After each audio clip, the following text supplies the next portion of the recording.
वारसा जपणं असो किंवा एखादा नवीन बिझनेस सुरू करणं असो, प्रत्येक गोष्टी मागे भरपूर स्ट्रगल आणि हसल असतो. आणि त्यातही सगळ्यात महत्त्वाची गोष्ट असते ती म्हणजे तुमची जिद्द. नमस्कार, मी आहे आजी वैष्णवी. जिद की कहाणीमध्ये भरपूर अशा स्टोरीज आपण एक्सप्लोर करणार आहोत लोकांच्या. सो चला माझ्यासोबत. हाय, दिस इज आरजी वैष्णवी. जिद की कहाणीमध्ये पुन्हा एकदा तुमचं स्वागत करते आहे. आणि आज आपण नाशिकच्या डी रिओमध्ये आलेलो आहोत आणि भावंडांनी ही जागा सुरू केलेली आहे. We have Rutuja and Rishabh with us, जे आपल्याला सांगतील की एक्झॅक्टली या जागेत काय स्पेशल आहे. So hello guys, and my very first question to you is की हे जे नाव आहे डी रिओ, हे एक्झॅक्टली काय आहे आणि how did you both come up with this thought? So, see, Rio is my son, the first thing, okay? He's a 6-year-old kid, and the logo that we have created is from the name of Rio only, okay? So, basically, in the Rio is my son. And we wanted to start something. I wanted to start something like a cafe or a small restaurant or something like that. So, we started it in Baroda, okay? Then he help so much. ठीक आहे, त्याची खूप मदत आहे. म्हणजे त्याच्याशिवाय मी हे करूच शकले नसते कधी. This is what I feel. ठीक आहे, तर दी रिओ असं आलं पिक्चरमध्ये की because of Rio we introduce the Rio. या डी रिओ असं वेगळं काय ऑफर करता आहे आणि ह्या पुढे जाऊन पण काय नवीन आपल्याकडे येणार आहे? So basically, initially when we started back in Baroda, we started with a cafe concept only. There were very limited food items. So we used to do trials with few food items. मग आम्ही आमच्या regular कस्टमर्सला ट्रायलसाठी द्यायचो. You should try this, you should try this. We are trying to adapt new things. मग आम्ही विचार केला, let's go for coffee and food combination. So there is not a single place in Nashik, I guess, that serves coffee with Indian and Chinese. So we do have Indian and Chinese cuisines as well. त्याच्याबरोबर माझ्याकडे Italian आणि कॉन्टी food तर आहेच for the compliments. And it was just our pre phase आपण त्याला म्हणू शकतो. From new year will be starting with desserts, will be starting with new food items that we are taking trials from last 2 months. Nashik शहर तुम्हाला response कसं देतं आहे आणि plus how are the people treating this place? People are appreciating. ठीक आहे, coffee तर आमची सगळ्यांना आवडतेच आहे. There is no any doubt in that. ठीक आहे, बट फूडसाठी पण आम्हाला तेवढेच कॉम्प्लिमेंट्स मिळतात. So what would you guys tell them as a message before starting with any business? ये कर रहा है तो मैं भी कर देता हूँ. So that's a big risk for you guys also to invest. So first do the survey, and obviously F&B is a good business. And a simple thing की फेलियर्स येतात, तुम्हाला ते फेस करायला लागतील. All right, to wrap it up, I want to ask you both your favourite dishes from this place. की जर कोणी पहिल्यांदा डी रिओमध्ये एंट्री करत आहे तर व्हॉट शुड दे ट्राय? नाशिकमध्ये मॅन्युअल ब्रूज खूप कमी जागेवरती. So you can order manual brews, go for the sly fox. Other than manual brews you can also order hot coffee and cold coffees according to your flavors. My favorite is espresso tonic because it has a very good like refreshing drink. Other than that, you can also order food. You can try Vietnamese roll in food, and you can go for Chinese and Indian, especially the Indian food.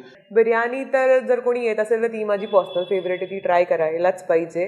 Mushroom biryani is very good. ठीक आहे, एक आमच्याकडे आहे Chinese hotpot where you will get everything. ठीक आहे, So basically, it's a dish that has starters till your main course. Main course. Just a single. हां, but you must try it. So I am taking a leave. पण जेव्हा केव्हा तुम्ही D रिओमध्ये येत आहात तेव्हा नक्की ह्या 3 गोष्टी ट्राय करा. माझ्या लहानपणापासून शॉपिंग म्हटल्यावरती, मग ती शाळेची असो किंवा कुठेतरी फंक्शनची असो किंवा डेली वेअरची असो, ती व्हायची नंदिनीमधनं. आणि आज हा एक सुंदर असा चान्स मला मिळाला की नंदिनीमध्ये येऊन स्वतः गिरीश सरांची चर्चा करायला मिळणार आहे. जिद की कहाणीमध्ये तुमचं खूप खूप स्वागत आहे. आणि सरांची जिद्द ही आहे की इतक्या वर्षांपासून नंदिनी हे नाव आपण इथपर्यंत आणलेलं आहे. सर, सुरुवातीचा काळ कसा होता आणि आज आपण इथपर्यंत येऊन पोहोचलेलो आहोत, त्या जर्नीबद्दल थोडं सांगा. आमचं दुकान नंदिनी जे आहे त्याचं एस्टॅब्लिशमेंट 1974चं आहे. हे आमच्या आजोबांनी सुरुवात केली होती 1960 साली, जेव्हा आमचं एकच दुकान होतं, पोद्दार स्टोअर म्हणून. 74मध्ये वडिलांचं ग्रॅज्युएशन झाल्यानंतर मग आजोबांनी आणि वडिलांनी मिळून हे दुकानाची स्थापना केली. तेव्हा ऑलमोस्ट नाशिकमध्ये फक्त 4 ते 5 दुकानं होती बरोबर. आणि नंदिनीमध्ये शॉपिंग करायची हे क्रेज असायची लोकांना त्यावेळेला. बरोबर. आपण लोकांच्या नीड्स प्रमाणे आपण गोष्टी सर्व ठेवत गेलो त्याच्यामध्ये. Our customers they come with a mobile with a photo, की आम्हाला हे पाहिजे. म्हणजे they are teaching us how to go forward. Correct correct. First thing. Second thing, आता दुकानाला 74 ते आजपर्यंत 51 वर्ष पूर्ण झालेत. तर ज्या लहान मुली होत्या त्या आजी झाल्या आज. आणि ते जेव्हा इथे येतात आणि ते सांगतात आम्ही तुमच्या दुकानातनं घेतलंय, त्यावेळेस आम्हाला खूप प्राऊड वाटतं. बरोबर. आता माझं टेक्सटाईल इंजिनिअरिंग झालेलं आहे. मी दुकान जॉईन केलं 2003 मध्ये. दुकान जरी 50 वर्ष जुनं आहे तर ती लिगसी फॉरवर्ड घेऊन जातोय मी. बरोबर. तर मी त्यावेळेला स्कूल युनिफॉर्मची फार जास्त रिक्वायरमेंट मार्केटमध्ये होती. बरोबर. आणि कॉलेज युनिफॉर्म सुद्धा जेव्हा 2005 मध्ये इंट्रोड्यूस केले ते आम्ही केले. बरोबर. आता काही युनिफॉर्म्स मध्ये सुद्धा असं आहे की तुमच्याकडे क्वालिटी, कन्सिस्टन्सी ह्या कशी मेंटेन होते त्याप्रमाणे आपण ते ठेवतो. आपण सुरुवातीला जेव्हा एकदम नवीन होतो तेव्हा लोकांच्या आपल्या युनिफॉर्म बद्दल काय भावना आहे, त्यांना स्टिचिंग कशी वाटते, कपडा कसा वाटतो, आफ्टर वॉश काय आहे, हे त्यांचं सगळं हे घेऊन फीडबॅक घेऊन आणि त्याप्रमाणे आपण त्याच्यामध्ये सुधारत करत गेलो. आजही एवढ्या कॉम्पिटिशन मध्ये पार्किंग नसताना सुद्धा लोक आज जे आमचे कस्टमर आहेत ते येतातच. आणि दुसरं असं आहे की नाशिकमध्ये कोणी नवीन आलं किंवा कुठे त्यांना काही नाही मिळालं कुठल्या कस्टमरला, तर तो एक शेवटचं डेस्टिनेशन म्हणून दुकानात येतो आणि असं वाटतं की इथे मिळून जाईल आपल्याला. आणि त्याला खरोखर जेव्हा ते मिळतं इथे आणि त्याच्या चेहऱ्यावर जे आनंद दिसतं ते आम्हाला खूप समाधानी करतं की we are thinking of the customers and then getting the things. लोकांना हे मिळालंय एक्सपोजर, त्याच्यामुळे खूप बदल झालाय. बरोबर. आणि त्याचा त्रास पण होतो, पण आम्ही एक लाईन ड्रॉ करून घेतलं की आपल्याला ह्या लेवलच्या खाली जायचं नाही आणि याच्या वर जायचं नाही. Very important. We have selected our market आणि त्याप्रमाणे आपण काम करतो. So it was great meeting you and talking to you. Thank you so much तुमचा वेळ दिलात त्याबद्दल. Thank you very much. Brain surgery किंवा स्पाइन सर्जरी या विषयावर आपल्याला खूप प्रश्न असतात आणि खूप शंकाही असतात. या सर्व प्रश्नांची आणि शंकांची उत्तर देण्यासाठी आज आपल्यासोबत आहेत एक special guest, senior consultant neurosurgeon doctor Sanjay Wekhande sir, Apollo hospital Nashik. Hello sir. नमस्कार सर. सगळ्यात आधी तर हे जाणून घ्यायला आवडेल की या प्रवासाची सुरुवात कशी झाली, कोणती ती जिद होती जेव्हा तुम्ही डिसाईड केलं की तुम्हाला न्यूरोसर्जन व्हायचं आहे? आमच्या वडिलांची फार इच्छा होती की आपल्या फॅमिलीमधून कोणीतरी डॉक्टर व्हावं आणि आमच्या फॅमिलीमध्ये डॉक्टर कोणी नव्हतंच. आणि आम्ही ज्यावेळेस 12वी झाल्यानंतर त्यावेळेस असे फार काही मेडिकल कॉलेजेस नव्हते. त्यावेळेस आमचा नंबर गव्हर्नमेंट मेडिकल कॉलेजमध्ये लागला. तिथे आम्ही MBBS केल्यानंतर मग MS केलं आणि त्यावेळेस मला थ्रू ऑल इंडिया एंट्रन्स एक्झामिनेशनमधून सायन हॉस्पिटलमध्ये माझी ॲडमिशन झाली आणि मी MCH केलं. त्यावेळेसचे आमचे बॉस स्पाईन स्पेशालिस्ट होते, त्यामुळे मला ॲडिशनल स्पाईन या विषयातसुद्धा प्रावीण्य प्राप्त झालं. त्यानंतर मग मी जापानमध्ये फेलोशिप केली. नंतर मग सिंगापूरमध्ये मायक्रो न्यूरोसर्जरीचं ट्रेनिंगसुद्धा घेतलं आणि नाशिकमध्ये नागजी हॉस्पिटलमध्ये प्रॅक्टिस चालू केली. आणि proudly I can tell you that I have completed 31 years of my practice here in Nashik and I am trying to give the best possible treatment to the people of my vicinity. Sir, जेव्हा neurosurgery संबंधित विषय निघतो तेव्हा लोकांना असं वाटतं की यात फक्त ब्रेन सर्जरी असते, पण यात अजून कोणकोणत्या प्रकारच्या सर्जरीज किंवा ट्रीटमेंट्स असतात? न्यूरोसर्जरी म्हटलं की बऱ्याच जणांचा गैरसमज असतो की हा डॉक्टर फक्त मेंदूवरचेच ऑपरेशन करतो, पण आमची जी स्पेशालिटी आहे ती म्हणजे न्यूरोस्पायनल सर्जन, म्हणजे मेंदू आणि मणके याच्याशी संबंधित जेवढ्या काही शस्त्रक्रिया असतात त्या सर्व न्यूरोसर्जन्स करतात. आता मेंदूमध्ये सुद्धा वेगवेगळ्या प्रकारच्या, म्हणजे डोक्याला मार लागल्यानंतर जर रक्तस्राव झाला तर तशा प्रकारच्या शस्त्रक्रिया, किंवा मेंदूमध्ये होणाऱ्या गाठी किंवा मेंदूमध्ये होणारे इन्फेक्शन असतात, किंवा एंडोस्कोपिक सर्जरीसुद्धा आम्ही मेंदूची करतो, म्हणजे मेंदूची गाठ आम्ही नाकातल्या छिद्रातून एंट्री करूनसुद्धा काढू शकतो, किंवा एंडोस्कोपिक ब्रेन सर्जरीसुद्धा आम्ही करतो. त्याचबरोबर मणक्याच्या बाबतीतसुद्धा जे वेगवेगळ्या प्रकारचे आजार आपल्याला दिसतात त्यांचे सर्व ऑपरेशन न्यूरोसर्जन्स म्हणजे न्यूरोस्पायनल सर्जन्स करतात. सर, बऱ्याच लोकांना शंका असतात की ब्रेन सर्जरी केली किंवा न्यूरो सर्जरी केली तर कायमचं अपंगत्व येऊ शकतं. आता ह्या शंका खऱ्या आहेत की फक्त मिथ आहे? आता न्यूरोसर्जरी या विषयामध्ये इतका प्रोग्रेस झालेला आहे की एक न्यूरोसर्जरीचं एक ब्रीदवाक्यच झालेलं आहे, फर्स्ट डू नो हार्म. म्हणजे पेशंटला अपंगत्व बिलकुल यायला नको, हे बेसिक प्रिन्सिपल न्यूरोसर्जरीचं आहे. त्यामुळे जेव्हा काही आम्ही ऑपरेशन करतो त्यावेळेस पेशंटला अपंगत्व बिलकुल येऊ नये या विषयाकडे आमचं पूर्णपणे लक्ष असतं. आणि बरेचदा असं होतं की पेशंटला ब्रेन ट्यूमर आहे किंवा हातपाय हलवणारा जो मेंदूचा भाग असतो त्यावर जर गाठी असतात तर अशा प्रकारच्या पेशंटमध्ये आम्ही अवेक सर्जरी करतो. म्हणजे पेशंटला फक्त ज्या ठिकाणी ऑपरेशन करायचं आहे त्याच ठिकाणी भूल देऊन पेशंट कॉन्शियस राहतो आणि पेशंटला ऑपरेशन चालू असताना त्या अपोजिट साईडच्या हातापायाची मूवमेंट करायला आपण सांगतो. म्हणजे आपण जो त्याचा महत्त्वाचा भाग जर टच करत असू आणि पेशंटला जर थोडं हातापायामध्ये अशक्तपणा वाटला तर त्या भागाला आपण टच करत नाही, जेणेकरून पेशंटला बिलकुल अपंगत्व येत नाही.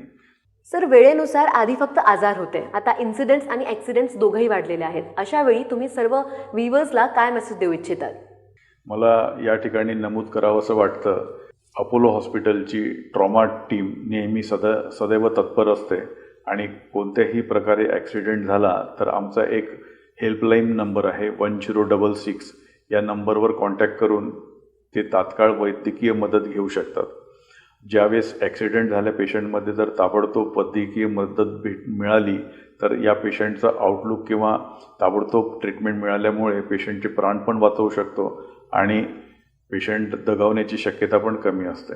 त्यामुळे मी सर्वांना असं सांगावंसं वाटतं की कुठेही काहीही प्रकारचा ॲक्सिडेंट झाल्यास हेल्पलाईन नंबर 1066 जर त्यांनी कॉन्टॅक्ट केला तर आम्ही त्यांना तात्काळ वैद्यकीय सेवा पुरवू शकतो. आमची ॲम्ब्युलन्ससुद्धा 24 तास अवेलेबल असते. न्यूरो सर्जरी किंवा ब्रेन सर्जरी या सर्व प्रश्नांची उत्तरं आपल्याला सरांनी दिलेली आहेतच, पण सांगितलेल्या लक्षणांनुसार जर तुम्हाला काही शंका असतील तर व्हिजिट करा अपोलो हॉस्पिटल, नाशिक. हॅलो, मी आर.जे. टिया आणि आज आपण भेटत आहोत जिद की कहाणीमध्ये आणि माझ्यासोबत आहे doctor Abhay Singh Walia. Hello sir. नमस्ते. नमस्ते sir. Abhay sir consultant cardiac surgeon आहेत अपोलो हॉस्पिटल, नाशिक या ठिकाणी. सर, सगळ्यात आधी तर तुमच्याकडून जाणून घ्यायला आवडेल की अशी ती कोणती वेळ होती जेव्हा तुम्ही डिसाईड केलं की तुम्हाला कार्डियाक सर्जन व्हायचं आहे? ह्याला मी जिद्द नाही म्हणणार, I will call it destiny. लोकांच्या आयुष्यात लिहिलेलं असतं तसं होतं. आय वॉज स्मॉल, मी एक 7 वर्षाचं होतो. माझ्या भावाचं 9 वर्षाचं असताना हृदयाची शस्त्रक्रिया झाली. तेव्हाच माझी आई म्हणते की मी म्हणालो हृदयाचं डॉक्टर व्हायचं. आणि आय थिंक डेस्टिनी अशी झाली की जिथून पाऊल पुढं सरकत राहिलो I reach to cardiac surgery. आणि देव चांगला राहिला माझ्याबरोबर. हृदयाचे चांगले सर्जरीचे हॉस्पिटलमध्ये शिकायला मिळालं. KEM हॉस्पिटल मुंबई आणि बॉम्बे हॉस्पिटल, दोघं ठिकाणी. आणि तिथे प्रवास माझं जसं हृदयाची सर्जरी संपली आणि मी ट्रेन झालो तर असं बॉम्बेमध्ये जागा नव्हती आमच्यासाठी. आता कसं काम नाही भेटत लोकांना, तसं डॉक्टर लोकांना काम भेटत नाही. तर मोठे डॉक्टर भट्टाचार्य, पांडा, सक्सेना हे सगळे तिकडे ऑपरेट करायचे. तर आमच्यासाठी खूप हॉस्पिटल पण नव्हते. मी आता 26 वर्ष आधीची गोष्ट सांगतोय तुला. आणि मग नाशिकला प्रथम हॉस्पिटल येणार होता, राजबहादर हॉस्पिटल. आणि नॉर्दर्न महाराष्ट्रामध्ये पहिलं हृदय शस्त्रक्रिया स्थापन होणार होती इकडे. आणि तेव्हा डेस्टिनी मला घेऊन आली इकडे. नाशिकच्या लोकांनी खूप प्रेम दिला आणि मी इथेच रमून राहिलो. सर, जसं तुम्ही सांगितलं की 26 वर्षांपूर्वी हॉस्पिटल्स नव्हते, कामं नव्हती, अशा वेळी बऱ्याचशा अडचणी आल्या असतील, त्यावर तुम्ही ओव्हरकम कसं केलं? तर आय हॅड टू ओव्हरकम. पहिली डिफिकल्टी होती की आपले डॉक्टर मित्र आहेत त्यांना समजणं की आपण इकडे करू शकतो, ही शस्त्रक्रिया होऊ शकते, आपण हृदयाचे सगळे आजार इथे नीट करू शकतो. त्याच्यासाठी सुविधा पहिल्यांदा उपलब्ध झाली आहे, आपण त्याचा फायदा घ्यायला पाहिजे. तर पहिले आमच्या डॉक्टरांची एज्युकेशन, तिथून पुढे लोकांची एज्युकेशन. मग हळूहळू लोकांना समजायला लागलं, पहिले पेशंट यायला लागले, बरे व्हायला लागले आणि तिथून पुढे मग आजचा प्रवास आहे की आज नाशिकला लोक म्हणतात की हृदयाचे ऑपरेशन किंवा हृदयाची ट्रीटमेंट हमखास करता येते. तर डिफिकल्टीज खूप आल्या, पण वी कुड overcome that very nicely. Sir, गेली 26 वर्ष झाले तुम्ही या फील्डमध्ये काम करत आहात, तर वेळेनुसार तुम्हाला बदल जाणवले असतील. तर असे कोणते बदल झालेले आहेत टेक्नॉलॉजीच्या बाबतीत किंवा ट्रीटमेंटच्या बाबतीमध्ये जे तुम्हाला त्यावेळेपेक्षा आत्ता आपण किती डेव्हलप झालेलो आहोत सर्जरीजमध्ये? खूप डेव्हलप झालो. आम्ही खूप डेव्हलप झालो, कारण जेव्हा आम्ही शिकत होतो त्यावेळेस, जसं जनरल सर्जरीचं उदाहरण देऊ, आम्ही लॅप्रोस्कोपी बघितली सुद्धा नव्हती. आणि आज लोकांना विचारलं ते म्हणतात दुर्बीनची शस्त्रक्रिया का नाही करतो मी डॉक्टर, ओपन कशाला करताय? मी अपोलोमध्ये 2014 पासून आहे इकडे. तेव्हापासून माझा ऑन पंप रेकॉर्ड, म्हणजे पंपवर जाऊन बायपास सर्जरी करण्याचा जो पर्सेंटेज आहे तो डेअरली 1 to 2% आहे. 98% आम्ही ऑफ पंप सर्जरी करतो, बीटिंग हार्ट. आणि लोकांना ते आश्चर्य वाटतं की हृदय चालू अवस्थेत कसं करतात. So it's like the mechanic who is repairing the car when the engine is running. So even we are doing a more difficult job. तर आमचं काम बिकट आहे, पण आम्ही ते शिकलो and we have trained ourselves. So when I started, that time it was not there. Now it is a practice. So I would appreciate the industry which has helped us, the hospital which has got the equipment for us, and our hard work. Apollo हॉस्पिटलमध्ये आम्ही heart transplant सोडून सगळे operation करू शकतो.